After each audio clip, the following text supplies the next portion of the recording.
우리가 주가 예측을 할 때 있어서 실적을 거의 핵심 순위로 봐야 된다라는. 안녕하세요. 저는 리셋센터 퀀트 담당하고 있는 이경수라고 합니다. 오늘은 9월 퀀트 전략에 대해서 말씀을 드리려고 하는데요. 결론적으로는 실적이 상향 조정이 되는 개별 종목군들에 대한 관심을 상당히 높여야 될 시기다라고 판단을 하고 있습니다. 제목은 점점 강해지는 실적과 주가의 연결고리라는 내용입니다. 분명히 이제 전체적인 실적이 둔화가 되게 되면 지수에 대한 어떤 기대감, 지수에 대한 어떤 이 기대감이 좀 줄어들기 때문에 개별 종목군들에 대한 관심을 높일 수밖에 없다. 즉 베타를 해지하기 위해서 알파를 추구하려고 하는 그런 액션들이 많이 나타나게 됩니다. 그 안에서 이제 개별 종목군들의 어떤 롱숏이 많이 나타나게 되겠죠. 그래서 2018년도, 2019년도의 어떤 그 사례가 상당히 좀 중요하다라는 그런 내용입니다. 그래서 내용을 하나씩 좀 살펴보면요. 그림 1번을 먼저 보겠습니다. 그림 1번은 분기별 이익 성장률하고 코스피 지수를 이제 그려놓은 거예요. 분기 확정치고요. 3분기, 4분기 같은 경우는 요것은 이제 추정치가 되겠고요. 보시다시피 이익 증가율과 코스피 지수는 상당히 콜레이션이 높게 움직이는 측면이 있습니다. 저희가 우려하는 것은 18년도, 19년도 사례가 될 수가 있다. 뭐 우려를 하는 걸 수도 있지만 실제로 이렇게 이익 성장률이 계속 좀 떨어질 것이다라고 예상을 하고 있습니다. 그러면서 전체적인 지수도 이제 박스권을 저희는 좀 예상을 하고 있고요.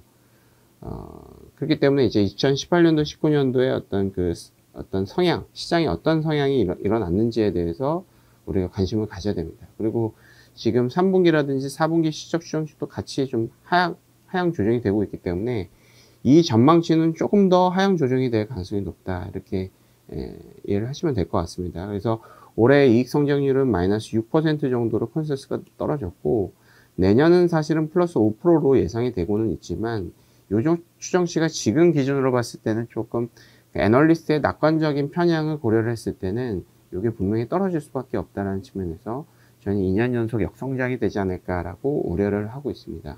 마치 18년도, 19년도처럼 말이죠. 그래서 이제 18년도, 19년도 요때를 이제 이익의 침체기라고 봤을 때 이때는 이익 팩터가 상당히 좀 성과가 좀 좋았습니다. 다른 섹터에 비해서 거의 최상단 수준까지 높아졌다라고 보시면 될 것 같은데 이익 팩터라는 것은 실적 가지고 주가를 이제 예상을 할 수 있는 거예요. 그러니까 실적이 가장 많이 상향 조정이 된 종목군들을 1등, 가장 이제 낮게 상위 조정이 됐다라는 것은 뭐 999등이라고 했을 때 이 상위의 20%를 이제 매수를 하고 하위의 20%를 매도하는 그런 전략입니다. 그래서 실적 가지고만 주가를 판단할 수가 있다. 그러니까 이 팩터가 성과가 좋다라는 것은 실적 롱숏이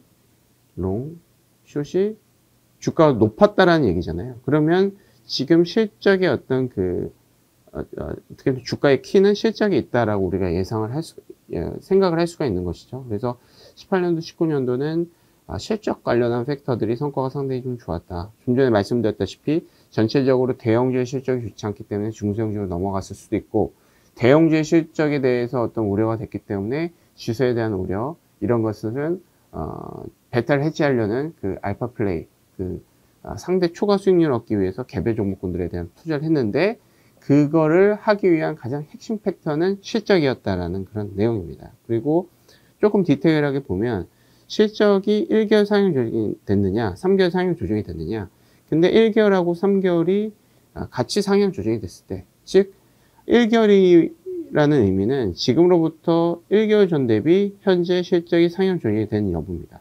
그리고 3개월 같은 경우에는 3개월 전 대비해서 지금 1개월이 상향 조정된 여부입니다. 12개월 예상 이익으로 봤을 때는 이 그래프가 이렇게 나올 거예요. 뭐 이게 이제 S그룹이다라고 했을 때 12개월 예상 EPS가 이렇게 올라가는. 만약에 1개월은 좋은데 3개월이 나쁘다라고 하면 이런 식으로 되겠죠.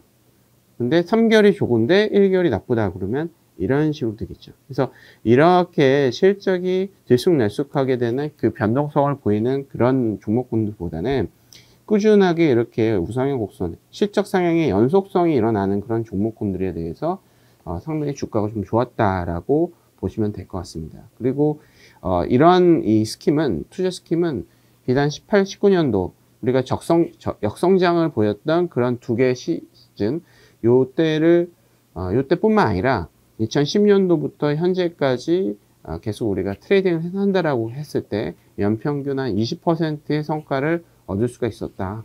상당히 좀 높은 성과일 수 있습니다. 그래서 물론 실적이라는 그런 변수가 매년 아웃퍼폼을 하는 실적은 팩터는 맞긴 한데 이렇게 저성장을 보이는 그런 시기에는 특히나 조금 더 성과가 더 좋아질 수 있다라는 그런 내용입니다.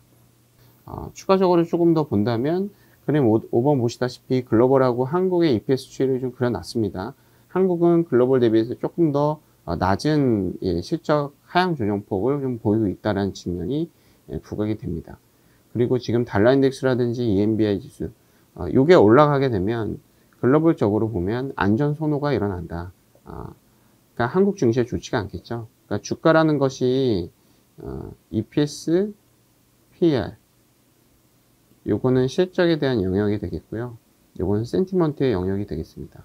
근데 지금은 사실은 안타깝게도 EPS에 대한 추정치도 낮아지고 있고, 센티먼트에 대한 어떤 임팩트도 좋지가 않는 상황이기 때문에 전체적으로 우리는 베타, 즉 지수에 대한 플레이보다는 알파, 개별 종목군들에 대한 플레이를 해야 되고, 그리고 가급적이면 베타를 해지하는 것이 좋겠다. 요 얘기는 코스피라든지 코스닥을 인버스를 잡고 같은 비중으로 개별 종목을 하는 것이 현재 상황을 아웃퍼폼 할 수 있는, 성과를 낼 수 있는 그런 측면이 있다.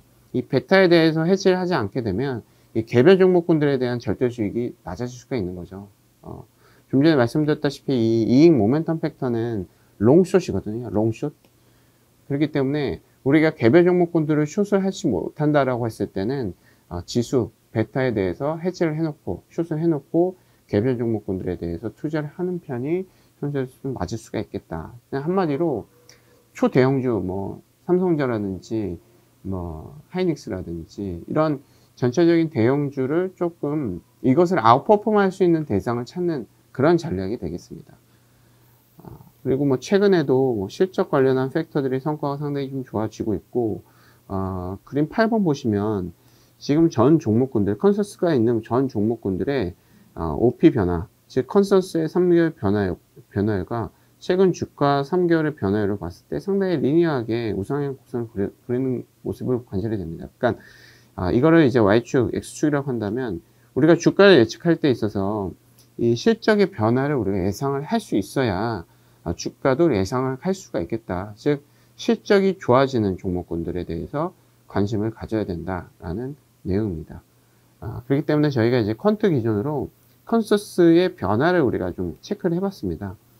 그래서 12개월 예상 OP가 3개월, 1개월 모두 다 좋아야 된다라고 말씀을 드렸고, 그래서 이 성광밴드라든지 GKL, 아시아나항공, 현대중공업, 파라다이스, 넥슨타이어, 현대에너지솔루션, 그러니까 우리가 흔히 아는 종목군들이에요.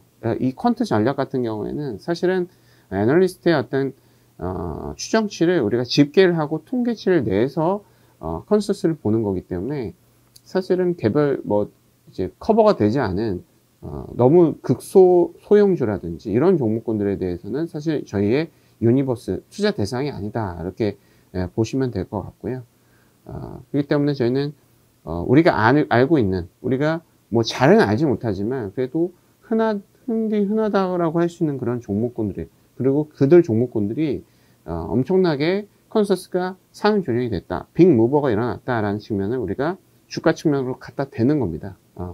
그러니까 이 상향 조정폭이 주가의 변화를 예상할 수가 있는데, 물론 이 이익 상향 조정이 주가로 반영이 됐을 수도 있습니다. 그렇지만 상대적으로 좀 덜 반영된, 예를 들어서 이런 종목군들이라든지 이런 종목, 그러니까 이익의 변화만큼 주가의 변화율이 좀 덜 변했던 종목군들에 대해서 우리가 체크를 해서 그 종목군들을 좀 관심을 갖는 전략이 이 퀀트 전략이다, 이렇게 보시면 될 것 같습니다. 그래서 요 위에 있는 종목군들은 최근에 계속해서 컨센서스가 올라가고 있는 종목군들이거든요. 전체적으로는 실적이 하향 조정이 된다라고 말씀을 드렸는데, 해당 종목군들에 대해서는 계속해서 컨센서스가 올라가고 있는 종목이기 때문에 퀀트 기준에서는 이 종목군들의 스토리까지는 사실은 우리가 트래킹 하지는 않습니다. 그렇지만 이런 종목군들이 상대적으로 성장의 희소성이 나타날 때 프리미엄을 받을 수가 있겠다라는 컨셉으로 우리가 분석을 하는 겁니다. 그래서 이런 종목군들에 대해서 관심을 갖는 전략이 좋다. 그리고